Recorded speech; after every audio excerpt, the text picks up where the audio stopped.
Yes, people, welcome to Stretford Paddock. I am McKola, and we are outside Old Trafford, around the corner from Victoria Warehouse, where today we are going there for the Overlap Fan Debate live with Gary Neville and Jamie Carragher. We'll be speaking, obviously, about all things Premier League, but in this clip, we'll be speaking about Manchester United, and I'm sure Cristiano Ronaldo, Erik ten Hag will be popping up a bit too. Sit back and enjoy this. Spurs are backbone. Is Conte going to be here at the end of the season? Can make United challenge at least for top four. Surely that shouldn't be out of the question, right?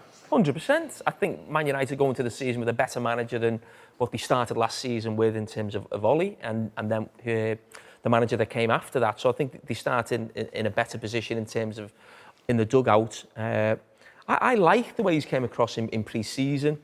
He's not the most charismatic in a press conference. You know, that's just his nature, the way he is. But he seems, very serious, studious guy. He knows how he wants United to play. They've had a decent pre-season.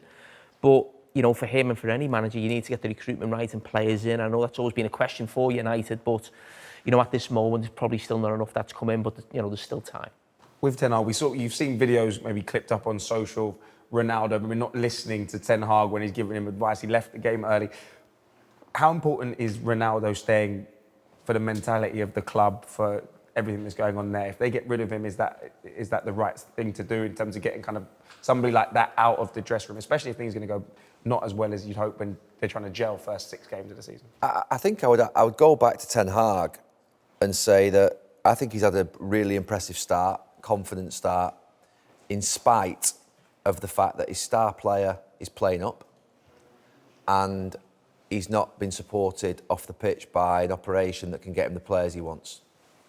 So if you said to me 2 months ago that Manchester United would have Fred and McTominay in midfield, who I like both of them individually, I think they give their all for Manchester United, and we'd have Martial up front, who, to be fair, every Manchester United fan, every Manchester United coach had written off as being leaving and wouldn't even be here, but he's now our centre forward for the season. I'd say that, to be fair, the manager is being given a pretty tough hand. You talk about what all these clubs we've got here, obviously United are on in. Chelsea, they bring Sterling in. City bring Haaland. Nunes goes to Liverpool. And then you've got Manchester United, who basically can't get a player through the door. I know they've signed Martinez, but they can't. Because some of them don't want to come. The problem is, look, there's 2 things about the transfer market for Manchester United. There's some that have concerned me. One is the fact that the old failings still seem to be there in terms of not being able to get anything over the line. I'm a little bit worried about the reliance upon the Dutch market because it tells me that the club's strategy and the recruitment department, they wouldn't have been looking at Dutch players if it wasn't for the manager, to be fair, who's coming, who's Dutch, who knows them. And to be fair, signings from the Dutch league, they can work, but they're not as sure as fix as, to be fair, other leagues in Europe. So I'm a little bit concerned just about the strategy. I think every Manchester United fan, to be fair, is a little bit tired of us. I said this about Sancho, and it's the same now with De Jong. It gets to the point whereby a signing that should be sort of an excitement for the club becomes... Drags on too long. It drags on that long that actually, in the end, you actually lose excitement for the signing. It almost becomes a little bit of an embarrassment. And it's still happening. So I'm really concerned about the fact that they can't get signings over the line still. I'm really concerned about the fact that they've got their star player, and you mentioned Ronaldo.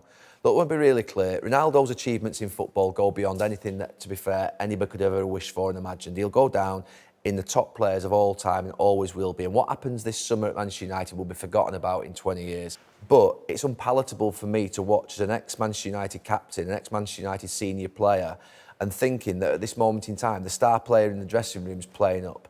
It happened at times over the last few years where you had Pogba's agent, not necessarily Pogba all the time, but his agent always playing up with the club.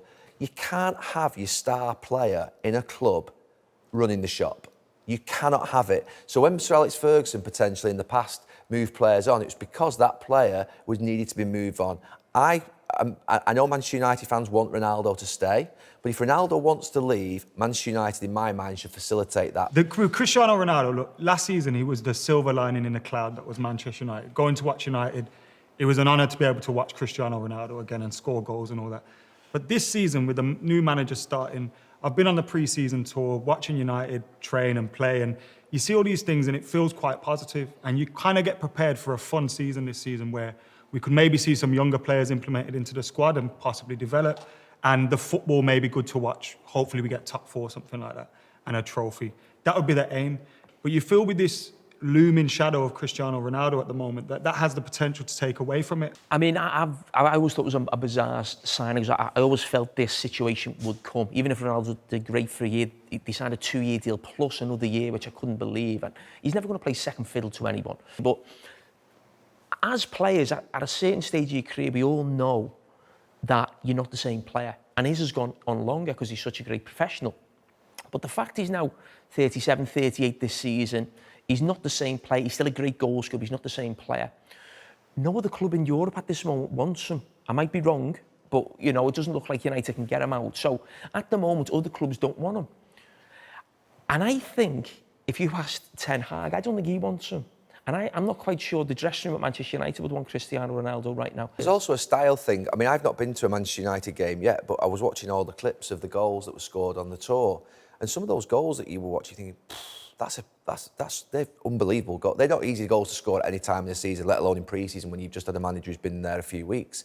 I'm not sure they could actually score those type of goals and play that way that Ten Hag wants to play in terms of the high pressing, when we know he can't do that, and the way in which he wants to play on the ball. I'm not sure that actually Ten Hag, you said about I'm not sure Ten Hag would want him.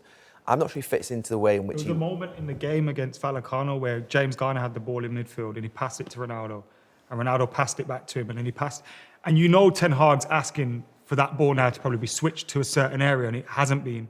And it kind of was a moment where I just thought, are you ignoring those instructions on purpose as if to, you know, just to make it clear that look, I don't want to be here, I'll tweet and I'll post as if I do want to be here and train.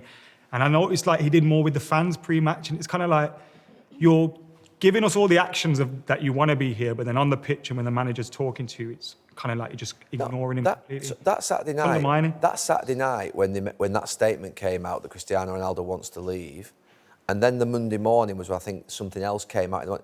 I'm not sure the club were even aware that was... The timing's horrible. It's like, you knew we weren't going to be in the Champions League in February. You could have said it then. The timing was horrific coming into the start of the season. It undermined Ten Hag straight away. It meant that Ten Hag literally has had every single press conference now that he does just obliterated by the Ronaldo issue.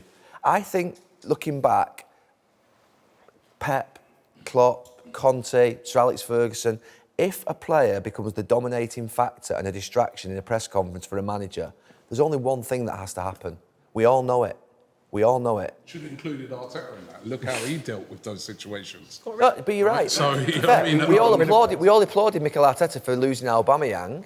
Absolutely, 100%. We backed him. We all supported him on that issue because it's a similar case here, isn't it? Absolutely. I mean, obviously a way. And you might have to go back to go forwards. You might have to go because there's some Arsenal fans who would say losing Aubameyang cost you the Champions League. Some Arsenal fans say that.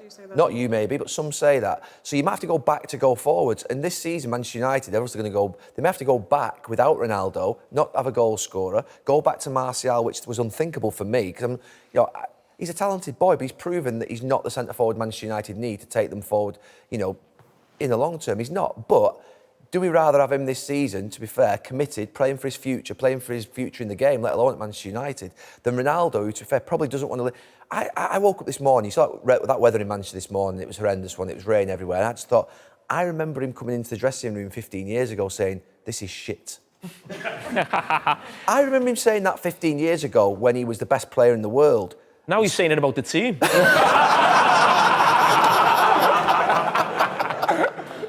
So there you have it, guys. Hope you enjoyed the little bit of that debate with Gary Neville, Jamie Carragher and myself. If you want to go and check out the whole thing, that is over on the Overlaps channel, which the link is in the description below. And make sure you're keeping it locked to Stretford Paddock as well, because we'll have plenty more coming your way ahead of the new season. I've been Adam McKola. I'm out of here.